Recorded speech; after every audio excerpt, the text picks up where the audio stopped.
Que la grâce de notre Dieu soit avec chacun d'entre vous, en quelque lieu qu'il puisse se trouver et dans quelque pays qu'il puisse se trouver. Que Dieu fortifie chacun d'entre vous dans sa foi en Jésus, dans ses défis de tous les jours, puisque l'opportunité de parler et d'exhorter m'est donnée. Je veux la saisir pour nous exhorter à obéir davantage au Seigneur, à obéir. Donc, s'il fallait donner une idée à mon discours ce soir ou cette nuit, ce serait obéis, obéis simplement. C'est une exhortation que nous connaissons à peu près tous, puisque nous savons que l'obéissance à la foi en Jésus-Christ est très importante. Et puisqu'il est de la volonté de Dieu que nous nous exhortions et nous nous enseignons régulièrement sur les choses qui touchent à la piété, à la vie selon Dieu et à l'espérance pour la vie éternelle, je veux de nouveau nous rappeler cela ce soir. Je veux nous rappeler qu'il nous faut obéir. Apprenons à obéir. Et apprenons à obéir simplement. Relisons un verset que presque tous ici connaissent dans le livre de Samuel.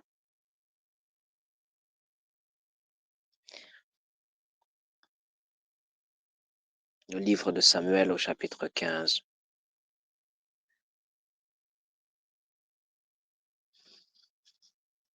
Et le verset 22, juste ce verset-là. Celui qui doit nous lire cette écriture, nous lit ça lentement et posément. Dans une version ordinaire qu'on connaît tous, donc soit la version Louis II, soit la version Darby, ou soit la version Parole de vie.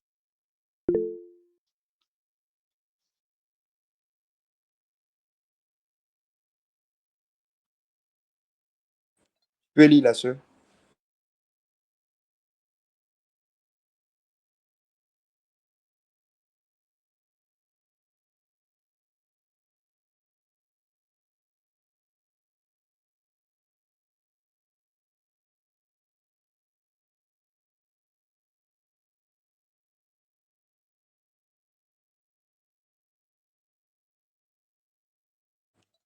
C'est parti, on t'entend pas. Hein?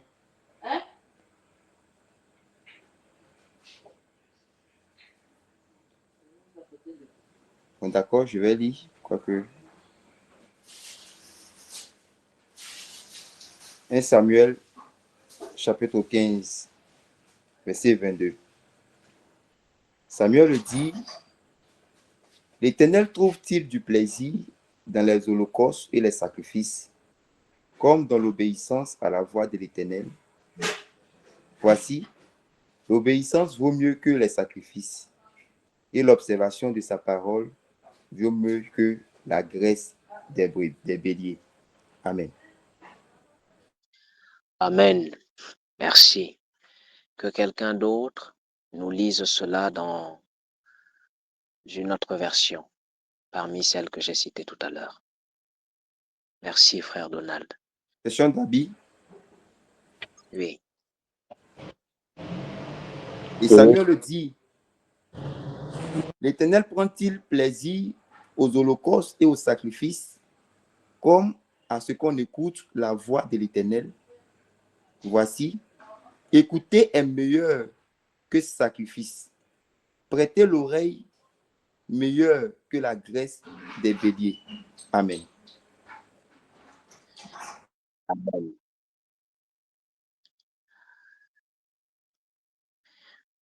Merci. Ça, c'est une parole de Dieu par la bouche du prophète Samuel, qui rappelait simplement au roi Saül que le plus important pour Dieu, c'est d'écouter ce que Dieu a dit et de le faire.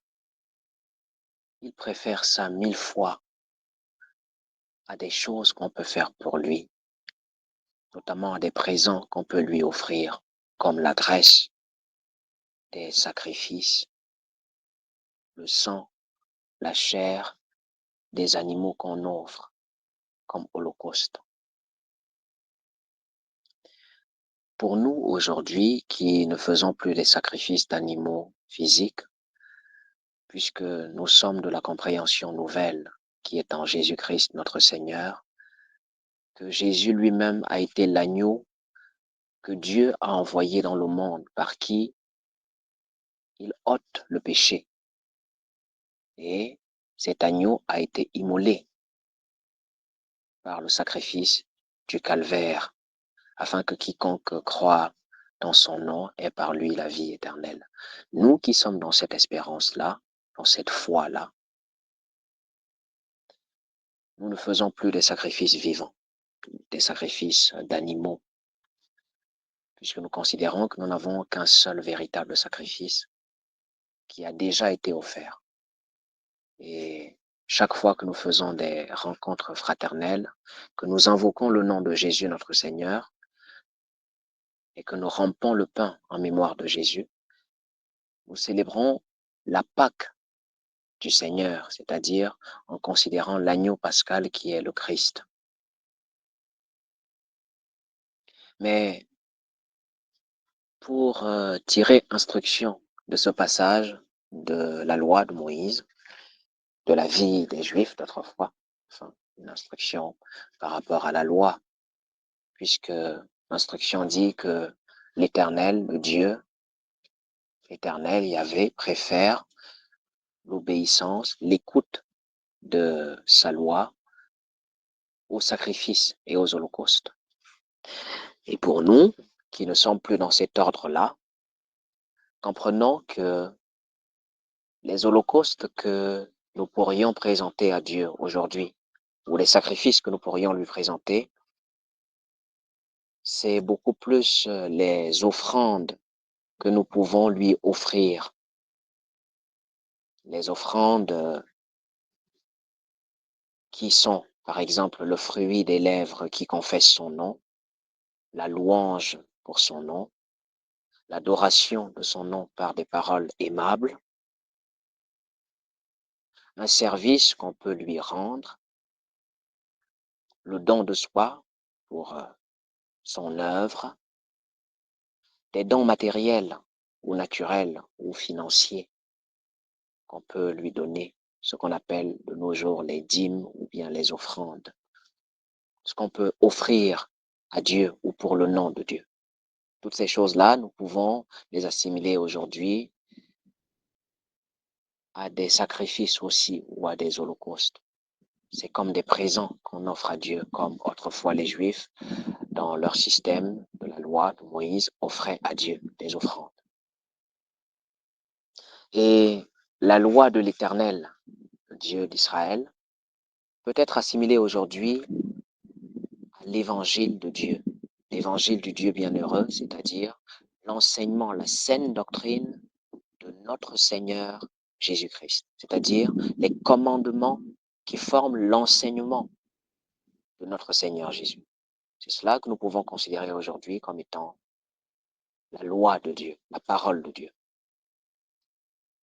Dans le livre de Jean au chapitre 1, il est dit que la loi est venue par Moïse, mais la grâce et la vérité, c'est-à-dire l'enseignement véritable ou la vérité de l'enseignement de Dieu, nous sont venus par Jésus-Christ. Et aujourd'hui, nous sommes dans le temps de Jésus-Christ. La loi de Dieu, c'est donc son évangile, son enseignement, sa doctrine saine, sa doctrine, son enseignement, ses commandements, ses instructions. Sa doctrine est d'abord formée de quelques enseignements qu'il a donnés lorsqu'il vivait avant qu'il ne meure sur la croix. Ensuite, lorsqu'il est ressuscité d'entre les morts, il est apparu à plusieurs de ses apôtres et à plusieurs autres personnes auxquelles il a enseigné de nouveau des choses qui concernent le royaume des cieux. Il a donné des instructions en particulier par rapport à la vie des croyants, à la vie de l'Église et à l'espérance des croyants, en attendant sa venue. Puis, il a été enlevé du milieu d'eux pour aller à la droite de la majesté de Dieu. Ce passage que nous venons de lire dans le livre de Samuel, voici comment nous pouvons en tirer instruction. Dieu prend plus plaisir à l'écoute de son enseignement, de l'enseignement de Jésus, à l'obéissance aux enseignements, à la doctrine de Jésus, beaucoup plus que les présents que nous pouvons lui offrir, c'est-à-dire beaucoup plus que la louange, l'adoration, les prières, les offrandes, les dons, les évangélisations que nous pouvons lui offrir. Je sais que ce que je dis là, c'est comme une forme de répétition, parce que si nous marchons vraiment dans le Seigneur, je crois que nous avons déjà dû entendre parler de cette nécessité d'obéir au Seigneur. Je veux seulement ce soir le rappeler à notre attention et nous inviter à prendre cela de plus en plus au sérieux. La vie chrétienne dans laquelle nous sommes est une vie qui est essentiellement une vie d'obéissance.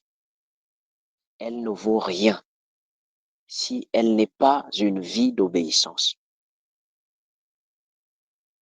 C'est une belle vie.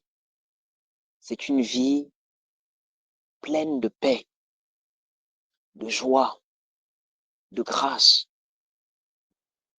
C'est une vie où nous avons une relation avec Dieu, comme disent plusieurs. Nous entrons dans une telle communion avec Dieu que nos yeux s'ouvrent sur les merveilles de Dieu. C'est une vie où nous obtenons la délivrance de certaines choses qui nous rendaient esclaves par le passé, comme la drogue, la cigarette, la vie de dissolution, d'ivrognerie, la poursuite des choses vaines de ce monde. Nous arrêtons même un certain nombre de péchés grossiers et nous nous engageons dans cette vie-là pour suivre le Seigneur, en espérant en la gloire qui nous attend, que le Christ va manifester. En attendant, nous nous mettons à la vie chrétienne, nous nous réunissons dans des réunions des frères, des églises, nous chantons des hymnes à Dieu, des cantiques, nous en apprenons, nous les chantons, nous apprenons à prier et nous nous mettons à la prière. De temps en temps, nous jeûnons, que ce soit en église, avec.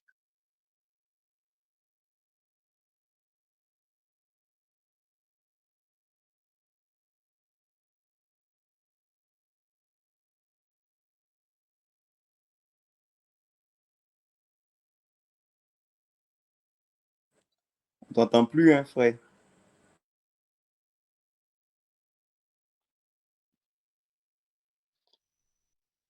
Nous faisons aussi un certain nombre de choses en rapport avec le service de Dieu. Nous apprenons la nécessité d'évangéliser.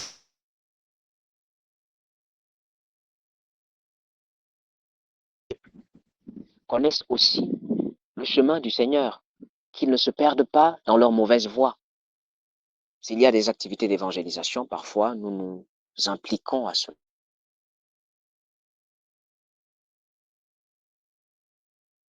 Il y en a qui sont tellement intéressés, ont tellement à cœur de travailler pour les âmes perdues qu'ils s'impliquent beaucoup. Ils ne dorment même plus. Ils sont tout le temps sur le terrain pour prêcher l'évangile et annoncer la bonne nouvelle en Jésus. Par ailleurs, il y a des activités d'église qui continuent. Il faut se réunir généralement chaque dimanche. Parfois, au cours de la semaine, il y a des rencontres de croyants. Nous nous réunissons, nous prions, parfois nous écoutons des enseignements.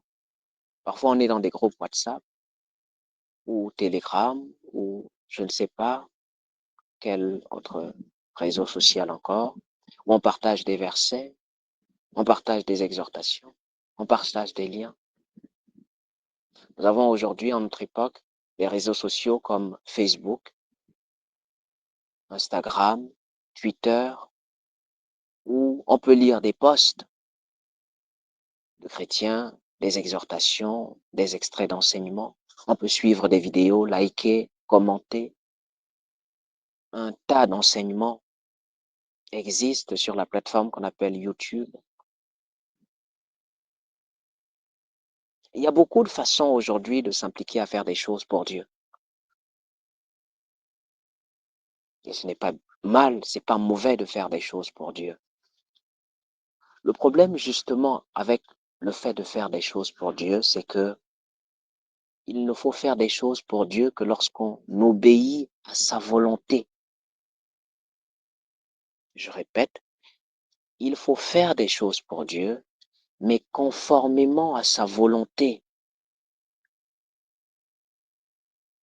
Si on ne connaît pas la volonté de Dieu et qu'on ne marche pas dans la volonté de Dieu, c'est-à-dire qu'on ne lui obéit pas, on n'obéit pas au bon plaisir du Seigneur, on peut faire un tas de choses, mais ça n'aura pas de sens devant lui. C'est l'un des plus grands mâles de la vie chrétienne de notre temps. Le problème, ce n'est pas que des gens ne sont pas actifs pour Dieu. Les gens sont très actifs pour Dieu. Mais sont-ils actifs pour Dieu selon sa volonté, selon sa parole, selon son enseignement? Non. Et parfois, au milieu de tout ça, nous sommes emballés nous aussi. C'est pourquoi je nous exhorte à nous rappeler ce soir que la marche de la foi est une marche d'obéissance. Quiconque veut marcher avec Dieu et arriver jusqu'à la destination, c'est-à-dire obtenir le salut que Dieu a promis, le salut qui est prêt à être révélé en ces derniers temps, il doit marcher dans l'obéissance. Et il doit marcher strictement, écoutez-moi bien, frères et sœurs, il doit marcher strictement dans l'obéissance. Lorsque je parle ainsi, je parle à moi-même, je parle à nous tous. Il n'y a pas de vie chrétienne véritable sans vie pratique d'obéissance. C'est quoi l'obéissance? Vous savez, autrefois, pour les vieilles langues, le mot obéir, ça veut dire aussi écouter, c'est-à-dire, ça veut dire écouter, mais c'est-à-dire faire ce qu'on te dit, c'est-à-dire écouter la voix de quelqu'un. Dans nos langues africaines, par exemple, je sais que souvent, quand on dit obéir, quand on traduit obéir, ça dit écouter, c'est-à-dire suivre quelqu'un, écouter. C'est-à-dire obéir, c'est recevoir ce qu'on dit et faire ça. C'est ça l'obéissance, c'est ça obéir. Nous disons que faire beaucoup de choses pour Dieu, c'est bien, mais ça n'a aucun sens lorsque les choses même que Dieu veut que nous fassions d'abord, ou alors l'attitude, le cœur qu'il veut qu'on ait d'abord, on ne l'a pas. Ou les choses principales qu'il attend de nous, nous ne les faisons pas.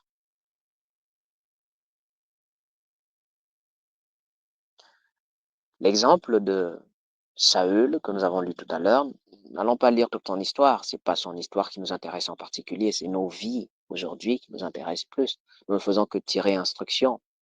Et si ces choses leur sont arrivées, c'est pour nous servir aujourd'hui à nous d'exemple, pour que nous ne tombions pas dans les mêmes cas de désobéissance. Et l'Écriture dit bien qu'ils ont péri. Perdez pas ça de vue. Ils ont péri. Ne périssons pas nous aussi de la même façon, en tombant dans le même exemple de désobéissance ou d'incrédulité. Le cas de Saül, c'est que Dieu a donné un ordre. Tu es le roi de ce peuple, conduis-le, conduis ton armée et massacrez le peuple. Un peuple, c'était un peuple amalécite. Il est allé dans le pays, bien qu'il connaissait la loi de Dieu qui avait été donnée par la bouche du prophète Samuel, qu'il fallait massacrer tout le peuple et tout ce qu'il y a, même les bêtes. Lorsqu'il arriva sur le terrain, il trouva qu'il y avait de belles bêtes, des animaux plutôt grasses. Je ne comprends pas bien, cette expression veut dire des animaux qui étaient robustes, bien élevés et tout en chair, en graisse, engraissé, si vous voulez. Et il s'est dit que on va pas gaspiller ça. Hein. Ça pourrait servir à nourrir mon armée qui est fatiguée. Et puis, si on ramène ça dans notre pays, ça peut être très utile. Et puis aussi, n'oublions pas, ça va servir à offrir des offrandes et des sacrifices à l'éternel Dieu. Yahvé, Dieu de nos pères, Dieu de notre peuple. C'est comme ça qu'il a réfléchi.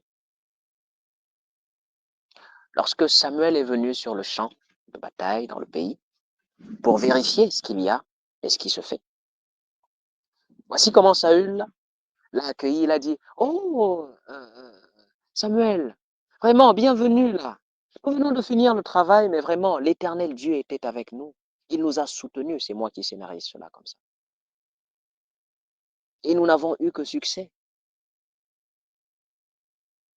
J'ai vraiment fait ce que le Seigneur Dieu attendait de moi. Ce qu'il t'a dit là, c'est ce que j'ai fait. Ça veut dire que Saül pensait qu'il a obéi. Bon, pour les petits détails, où il a laissé certaines bêtes qui étaient plutôt grasses, et il a aussi épargné la vie du roi ennemi. Lorsque Samuel est arrivé, il a dit, ah, tu dis que tu as obéi à la voix de Dieu que je t'ai donnée. Mais c'est quoi ce bruit que j'entends? On dirait que j'entends le bêlement des brebis, des moutons. C'est quoi ces cris-là? Je croyais que tu as tout tué. C'est ce que tu dis, non? Ah, il dit, ah, non, ça, c'est rien. C'est juste quelques bêtes que j'ai laissées là parce que j'ai trouvé que c'est plutôt de belles bêtes, toutes robustes. Et puis je me disais que ça pouvait servir à des offrandes et des holocaustes et puis la nourriture pour le peuple. Et le serviteur de Dieu s'est mis en colère. Ça l'a mis hors de lui, bien sûr, par l'Esprit de Dieu. Et il dit, ça te coûtait quoi, roi Saül? Qu'est-ce que ça te coûtait de faire simplement ce qu'on t'a dit? Ça te coûtait quoi? Lorsque la voix de Dieu te fut adressée, il t'a été dit, vous, tout le pays, interdit et massacre tout. Telle était la voix qui t'avait été adressée. Qu'est-ce que tu as fait? C'est ce qu'on t'a dit de faire? Tu dis non, mais oh, toi aussi, les complications, toujours les complications. Mais est-ce que je n'ai pas tué les gens? J'ai tout massacré. C'est seulement le roi là et puis quelques bêtes là. C'est quoi ces complications? Moi, je comprends pas. J'ai pas fait ce que Dieu a dit. Et puis, peut-être que tu penses que c'est pour le mal. Hein. Si j'ai laissé ces quelques brebis, c'était pour offrir des choses à Dieu. Moi, je pense pas mal.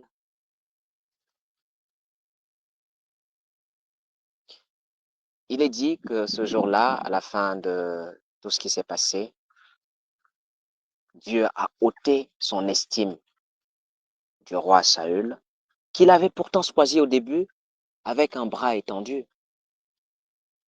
Et Dieu était fier de lui. C'était un des jeunes hommes les plus beaux de tout le pays, les plus forts aussi. Un homme bien élancé, tout beau, vaillant, courageux. Et dès qu'il a été sacré roi, presque tout le monde l'a admiré, l'a apprécié. C'était Dieu qui l'avait établi. Mais regardez, son désobéissance a, sa désobéissance, pardon, a causé sa chute. Et Dieu n'a pas vu, Dieu ne s'est pas rappelé qu'il l'a choisi lui-même, que c'est lui qui l'a établi, que c'est lui qui l'a envoyé.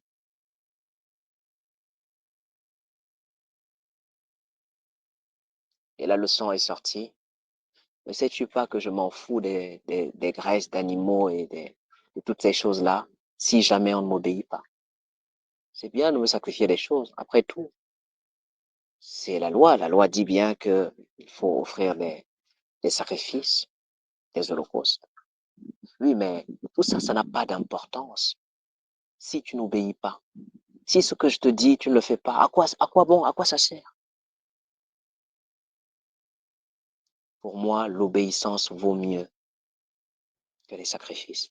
Et il y a une parole qui est beaucoup plus terrible à la suite qui dit que la divination, la désobéissance, la rébellion est aussi coupable que la magie, que l'occultisme. C'est-à-dire que la désobéissance, la rébellion, le cœur qui agit selon lui-même est tellement odieux à Dieu que il met tout dans le même paquet que ceux qui font de la magie. J'espère que vous me recevez bien. Quelqu'un pour me le confirmer par sa voix? Oui, c'est bon, ça va. Intéressant. Ok, merci. Et donc, je nous rappelais que la désobéissance est une chose qui met Dieu en colère. Il n'y a pas une chose qu'il haïsse autant que la désobéissance. Souvenez-vous, c'est par désobéissance que l'homme, le premier homme, a été déchu de sa position. C'est à cause de la désobéissance. C'est parce qu'il n'a pas fait ce qu'on a dit qu'il fasse, ou alors qu'il a fait ce qu'on lui a interdit de faire. Voici ce que notre Seigneur enseigne. Il dit que pourquoi dites-vous Seigneur, Seigneur? Régulièrement, vous êtes là quand vous venez, oh maître, oh docteur, vous vous inclinez comme ça, vous faites comme si vous me respectez beaucoup. Pourquoi ne faites-vous pas ce que je dis? Hein? Si vous m'aimez tant, si vous me respectez tant, pourquoi ne faites-vous pas ce que je dis?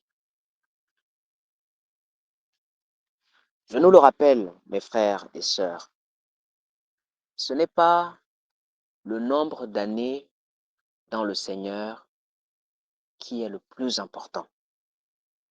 Les années, on peut en avoir.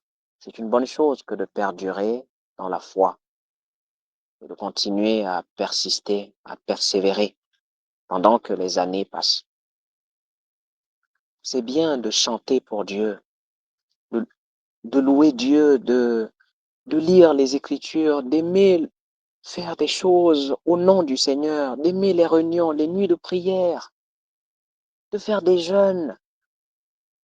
C'est bien d'aimer des évangélisations. C'est bien de faire des dons à Dieu, aux hommes, de montrer de la générosité, de l'amabilité, de la bonté, de servir les autres. C'est des choses rares aujourd'hui, mais il faut les faire selon l'obéissance, c'est-à-dire selon la volonté de Dieu, c'est-à-dire conformément à ce qu'il veut, à son commandement, à sa doctrine, à son enseignement. Parce que Dieu a un enseignement en Jésus par rapport à tout ce que nous devons faire pour lui.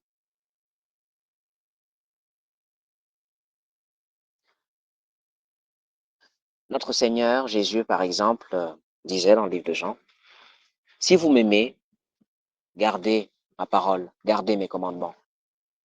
C'est la meilleure façon de me prouver que vous m'aimez.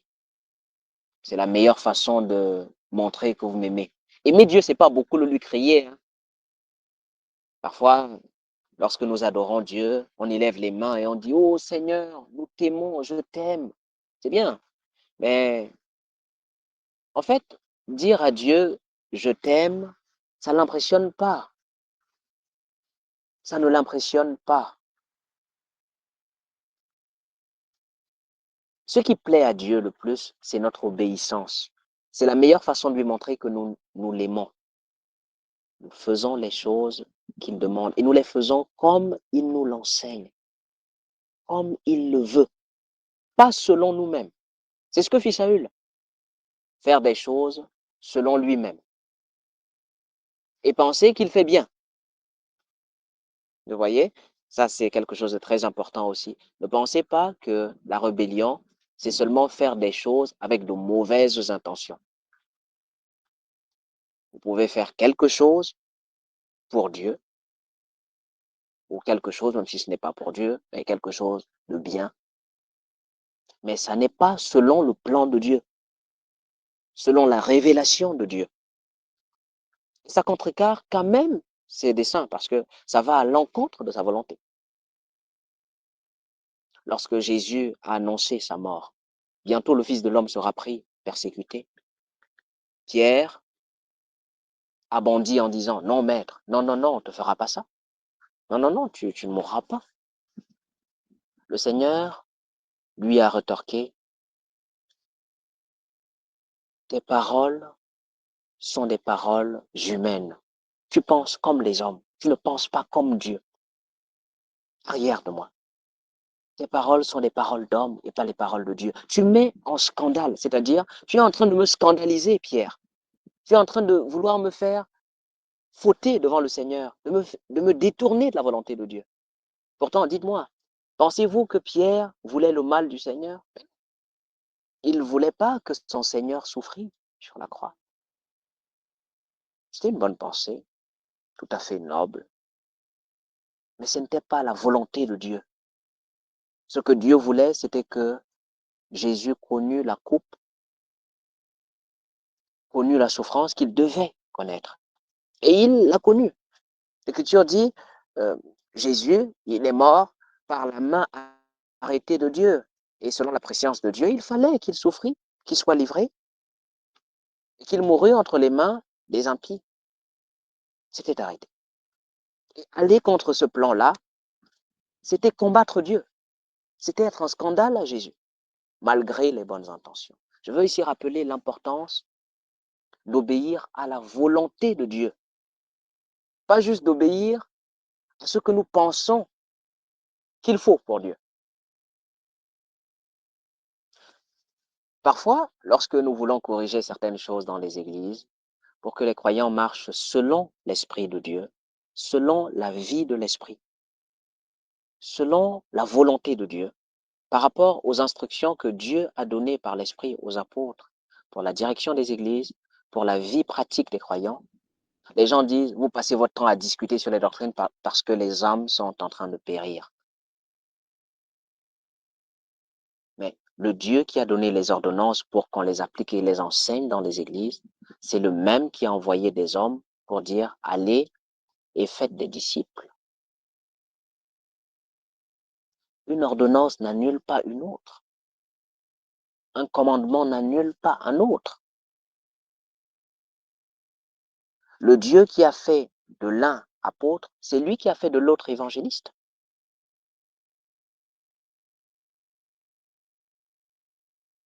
Ainsi, en pensant que nous faisons mieux l'œuvre de Dieu que Dieu ne le pense lui-même, nous combattons Dieu. C'est-à-dire, nous agissons contre la volonté de Dieu. Pourtant, nous faisons des choses pour lui. Dans le livre de Philippiens, il est dit que Paul dit qu'il y a des frères qui prêchent le Christ, mais qui ne prêchent pas bien Christ. Ils enseignent, ils prêchent, ils expliquent des choses de la parole de Dieu, mais ils se conduisent, ils sont des ennemis de la croix de Christ parce qu'ils n'enseignent pas les choses qui sont de la volonté de Dieu, qui sont de la saine doctrine de Jésus. Ils n'ont pour Dieu que leur ventre. Ils ne pensent qu'aux choses de la terre. Et ils enseignent des choses qui sont relatives aux choses de la terre. La prospérité matérielle, la prospérité émotionnelle, la prospérité financière, la vie aisée sur la terre. C'est bien. Ils prêchent, c'est aussi au nom de Jésus. Ils crient aussi Alléluia, Amen. Ils chantent aussi les louanges, ils ont des cultes chaque dimanche.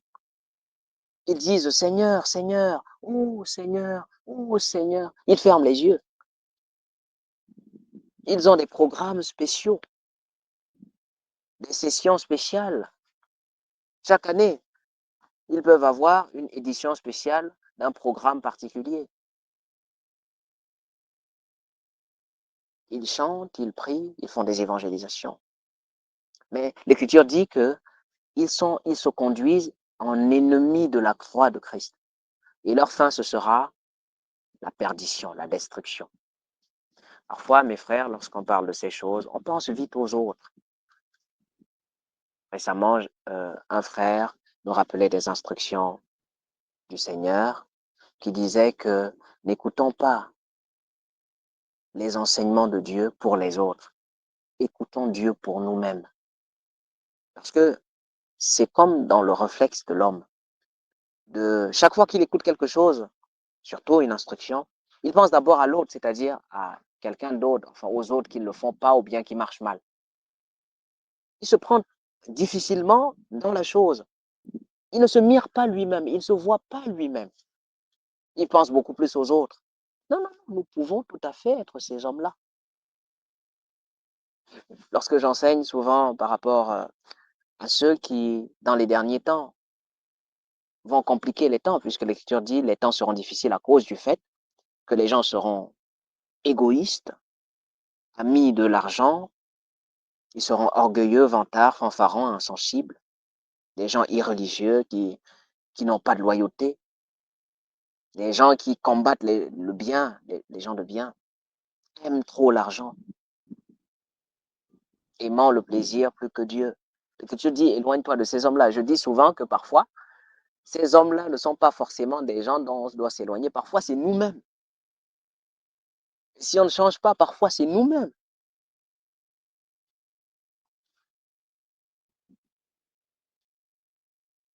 Je nous rappelle, frères et sœurs, que l'obéissance aux yeux de Dieu vaut mieux que tout.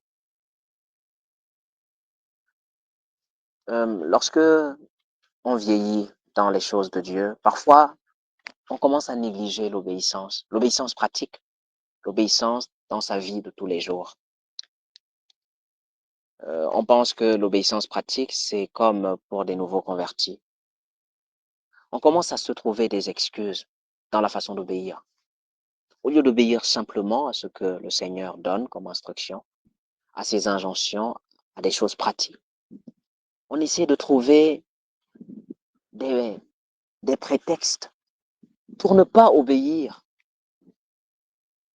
C'est vrai, la Bible dit, mais ce langage-là, n'avons-nous pas écouté ça plusieurs fois, si ce n'est pas que nous-mêmes, nous l'avons déjà affirmé. Les instructions claires du Seigneur sont aujourd'hui bafouées, banalisées, considérées comme désuets, c'est-à-dire périmées, obsolètes. Les instructions précises du Seigneur.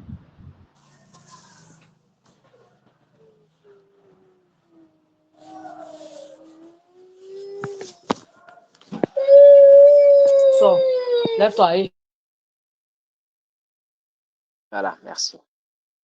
Alors, je disais que nous pensons parfois que le fait de faire beaucoup de choses pour Dieu, c'est cela qui impressionne Dieu.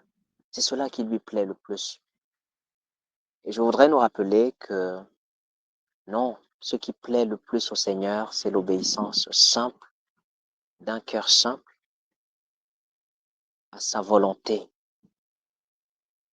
aux instructions du Seigneur, aux éléments de la doctrine du Seigneur. Et pour cela, pas besoin de se compliquer la vie. Lorsque je mire ma vie au travers de la doctrine du Seigneur, est-ce que ma vie est conforme à elle? Aussi simplement que ça. L'Écriture dit, si nous nous jugions nous-mêmes, nous ne serions pas jugés par le Seigneur. Lorsque je vois ma vie, est-ce que j'obéis à des choses pratiques? Est-ce que j'obéis?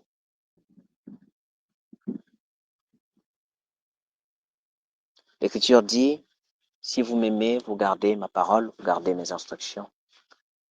Si tu ne gardes pas sérieusement les instructions du Seigneur, bon, même si tu ne veux pas l'affirmer ou bien tu ne veux pas qu'on le dise, en fait, c'est la vérité. Tu n'aimes pas vraiment le Seigneur. Tu ne l'aimes que de la bouche, pas de façon pratique. Est-ce que tu obéis simplement? Est-ce que nous obéissons simplement aux instructions du Seigneur, à ses commandements, à ses injonctions? Lorsque le Seigneur donne une instruction, Marie, aimez vos femmes. Est-ce que quand ça sonne comme ça, quand on te dit ça comme ça, la première idée dans ta tête d'abord, c'est que, après, il faut aussi bien situer les choses, hein, parce que si la femme elle-même, elle est insoumise, je ne vois pas pourquoi je devrais aimer une femme qui ne veut même pas écouter ce que je dis. Parce que qu'est-ce qui est dit à la suite, hein? Qu'est-ce qui est dit à la suite? Ça, c'est les belles explications qu'on aime souvent donner. Ou bien lorsque l'instruction est donnée, femme, apprends à te soumettre à ton homme et à ne pas hausser la voix au-dessus de lui, avoir envers lui de la crainte, un respect profond. S'il n'obéit pas forcément, il n'est pas forcément droit. Montre-lui l'exemple avec une soumission profonde. Non, hein, faut pas aussi mélanger les choses, hein, parce qu'il y a certains hommes là. Ça veut dire que le commandement du Seigneur est conditionné par certains hommes là. Lorsque le Seigneur donne des instructions simples comme lorsque vous êtes dans une entreprise, dans une activité, dans une boutique,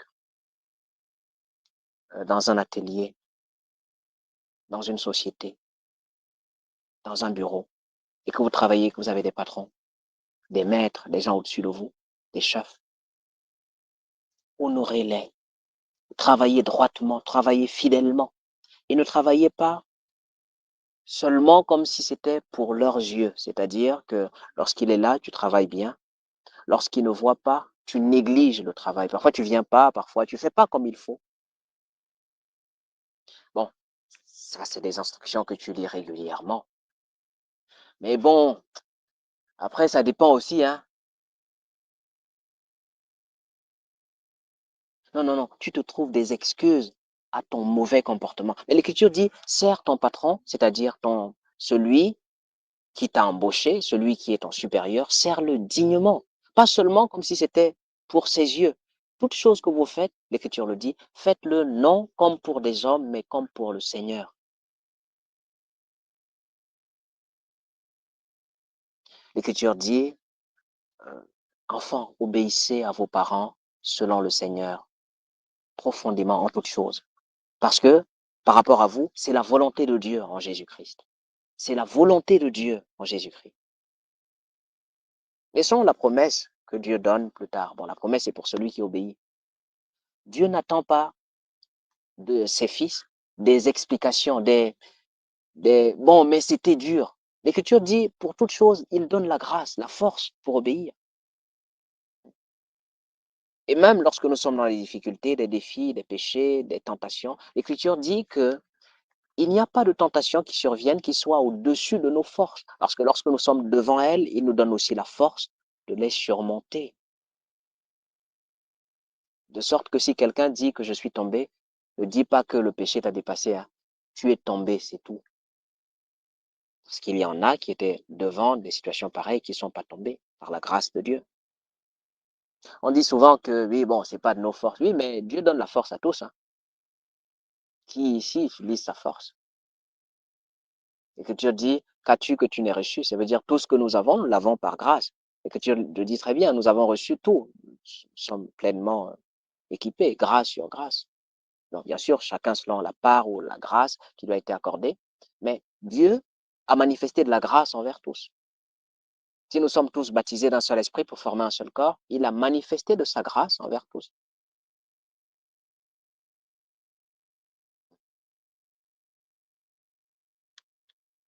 L'obéissance à des choses pratiques, à des choses simples.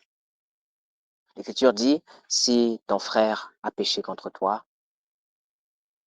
exprime-le lui. S'il s'excuse, pardonne-lui. Ton frère pêche contre toi, tu le lui exprimes, il s'excuse, tu ne pardonnes pas. Mais tu continues quand même à continuer à aller aux réunions des croyants, hein. Et quand tu chantes, oh là là,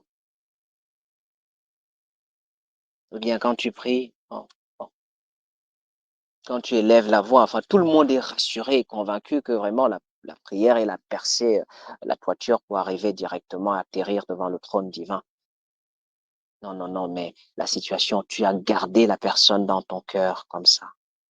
Je veux dire que, mes frères, Je nous le rappelle parce que ce sont des choses qu'on considère souvent comme étant assimilées, mais ce sont des choses pratiques. Sans cela, on ne marche pas vers Dieu. On marche dans les ténèbres.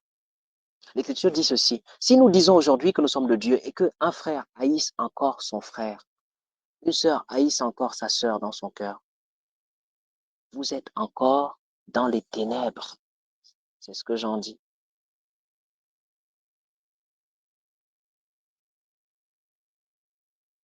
Ou bien nous usons de partialité, c'est-à-dire de favoritisme. L'Écriture dit, prenez garde d'agir avec favoritisme.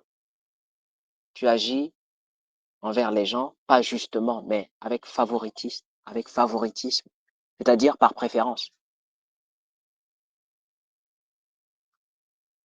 Des instructions claires. Hein?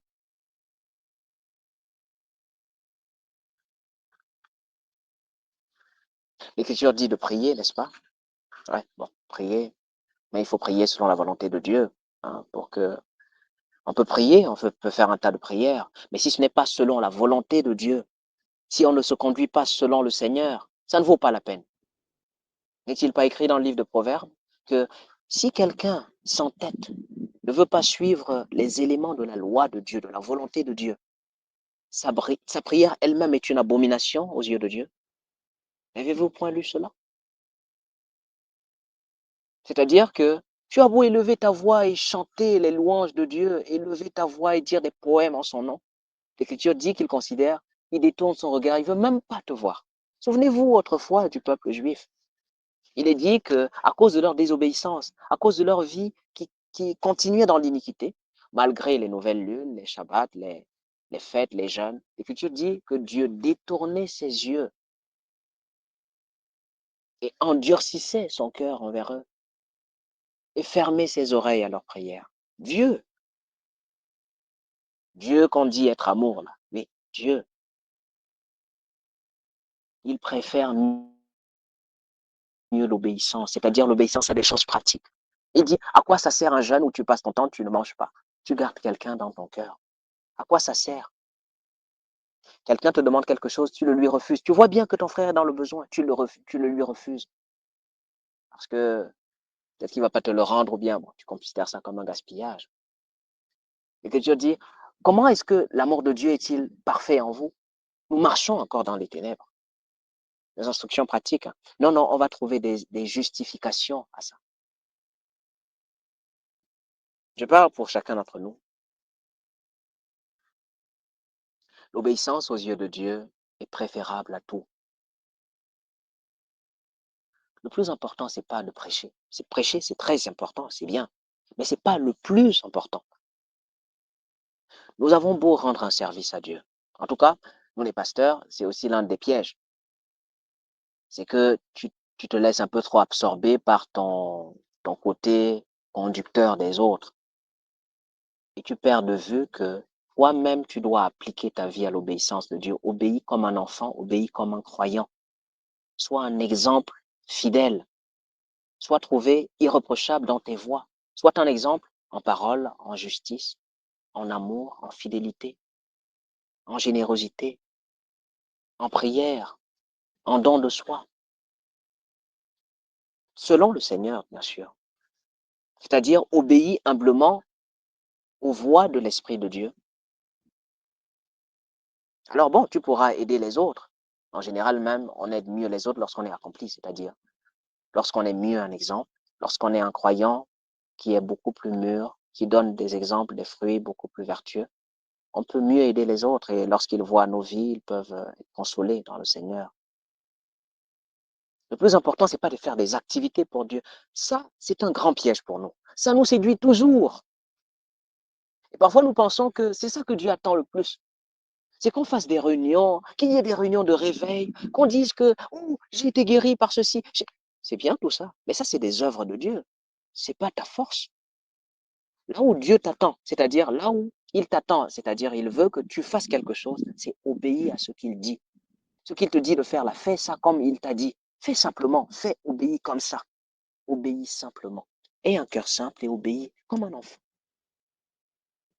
Je parlais tout à l'heure de pardon. L'Écriture dit que si la même personne qui t'a offensé t'offense encore, Et puis il revient dans la même journée pour te dire, je te demande pardon, pardonne-lui. Il est encore dit que si 2 heures après, il revient, 2 heures après, c'est moi qui l'ajoute, et qu'il te dit, je suis désolé Joël parce que j'ai encore fait le truc là, tu lui pardonneras. Il est encore dit que s'il le fait une 4e fois, il m'a ainsi offensé qu'il revient, je lui pardonnerai.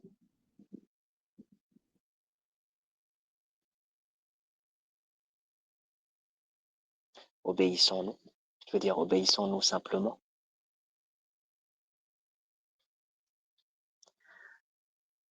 Le Seigneur donne des instructions. Par exemple, il est dit, renonce à toute chose, renoncez à toute chose pour suivre le Seigneur. Si quelqu'un renonce, si quelqu'un veut venir après moi, qu'il haïsse son père, sa mère, ses frères, qu'il me suive. Haïr ici, ce n'est pas de la méchanceté. C'est d'abord les classer, les mettre de côté, d'avoir un cœur qui ne bat que pour Dieu. Mais ça, c'est des choses qu'on ne fait pas. C'est-à-dire que, bon, c'est un peu trop pour moi. Je veux dire que je suis trop attaché à ma famille. C'est ma famille qui m'a entretenu jusque-là. Après tout, et même si un jour ils prennent des décisions qui vont à l'encontre, je veux dire que bon, je vais chercher un compromis. Je ne vais pas quand même abandonner la foi. Je ne vais pas retourner dans le monde. C'est ce qu'on pense souvent. On pense que retourner dans le monde, c'est quitter une église et aller dans les bars et les boîtes de nuit. Non, on peut être dans l'église, c'est-à-dire dans les réunions des croyants, et on est retourné dans le monde. Le monde, c'est quoi? C'est les choses du monde. C'est l'appétit du monde, c'est la vie du monde. C'est la convoitise de la chair, la convoitise des yeux, l'orgueil de la vie. Le don de soi au monde, ou la préservation de soi. Celui qui veut préserver sa vie, la perdra.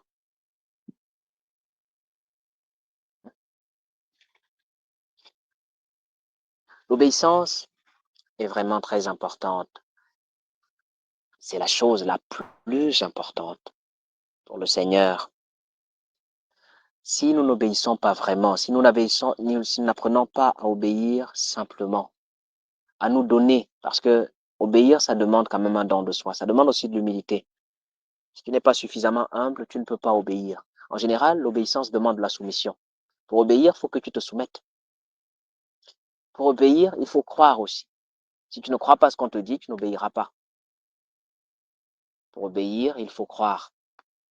Et après avoir cru une chose, il faut la faire simplement. L'Écriture dit que nous ne soyons pas des auditeurs oublieux, mais des gens qui font, des gens qui pratiquent, des faiseurs d'œuvres, des gens qui font ce qu'on dit. Écouter, c'est bien, mais ça ne change pas grand-chose aussi. On a beau écouter régulièrement, mais il faut écouter pour faire. Si nous écoutons la parole de Dieu régulièrement, que nous ne la mettons pas en pratique, cela aussi ce n'est qu'un jugement contre nous, parce que plus d'enseignements, si ce sont des bons enseignements, des enseignements qui viennent de Dieu, c'est davantage des jugements contre nous. C'est pourquoi nous devons apprendre à obéir simplement d'un cœur simple. Il y a beaucoup d'autres instructions du Seigneur, beaucoup d'autres choses qui sont de la volonté de Dieu. Et Dieu attend cela, une obéissance fidèle. Voilà. Je vais m'arrêter là. Il pleut ici. Et vous remercier de m'avoir écouté. Et nous rappeler qu'il est important d'obéir dans le Seigneur. Il est très important d'obéir. Et obéir simplement. Dieu préfère l'obéissance à beaucoup d'activités que nous faisons. Ce n'est pas qu'il veut que nous cessions ces activités, mais il veut que nous obéissions d'abord à sa volonté. Lorsque nous obéissons aux choses qu'il veut que nous fassions, et comme il veut que nous les fassions. Parce que nous pouvons faire des choses que Dieu veut, c'est-à-dire que Dieu a recommandé, mais pas selon sa volonté, pas selon son plan. Et ça ne vaut pas non plus. C'est comme Saül, qui fait bien comme Dieu a dit, mais pas comme il veut, pas de la manière qu'il veut. Ou alors, il ne va pas au bout de son obéissance, et toujours Dieu est fâché, et c'est couronné par sa perdition, par la perte de sa royauté, la perte de son estime devant Dieu, la perte de sa récompense, et pourquoi pas finalement la perte du salut. Dieu aime mieux l'obéissance que tout. Apprenons à nous humilier pour obéir. C'est vrai, bon, on ne va pas obéir parfaitement du jour au lendemain, mais apprenons à nous plier pour obéir. Et obéir simplement, parce que ne pensons pas que l'obéissance demande beaucoup de complications. Commence à obéir à ce que tu connais, à ce que tu sais. Obéis comme un enfant. Obéis comme si tu venais de croire au Seigneur. Fais les choses que le Seigneur dit. Fais-les simplement. Ne complique pas. Ne raisonne pas trop. Fais-les. À moins que tu ne les comprennes pas. Si tu les comprends, fais-les. Et le Seigneur sera avec toi. Que Dieu nous aide davantage dans son chemin, à lui obéir dans les choses qu'il nous donne comme instruction, à y marcher. Il nous fait déjà grâce de beaucoup d'enseignements. Il met devant nous, auprès de nous, avec nous, des personnes qui nous enseignent la voie de Dieu, le chemin du Seigneur, qui nous montrent le chemin que le Seigneur veut, le chemin étroit. C'est déjà une grande grâce. Mais c'est une chose que d'écouter, et c'est une autre chose que d'obéir. Que la paix soit avec tous au nom de Jésus-Christ.